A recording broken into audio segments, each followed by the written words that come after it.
হযরত আয়েশা রাদিয়াল্লাহু হইতে বর্ণিত আছে, রাসূলুল্লাহ সাল্লাল্লাহু আলাইহি সাল্লাম ইরশাদ করিয়াছেন, 10টি জিনিস নবীদের সুন্নতের অন্তর্ভুক্ত। 1 নম্বর গোঁফ কাটা, 2 নম্বর দাড়ি লম্বা করা, 3 নম্বর মেসওয়াক করা, 4 নম্বর নাকে পানি দিয়া পরিষ্কার করা, 5 নম্বর নখ কাটা, 6 নম্বর আঙ্গুলের জোড়াগুলি এবং এমনই ভাবে শরীরের যেখানে সেখানে ময়লা জমিতে পারে, যেমন কান, নাকের ছিদ্র ও ও বগলতলা ইত্যাদি উত্তম রূপে ধৌত করা, বগলের চুল উৎপাটন করা, নাভির নিচের চুল মুন্ডন করা এবং পানি দ্বারা ইস্তেঞ্জা করা।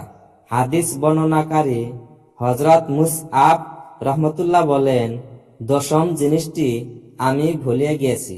আমার মনে ধারণা হয় 10ম জিনিস কুলি করা।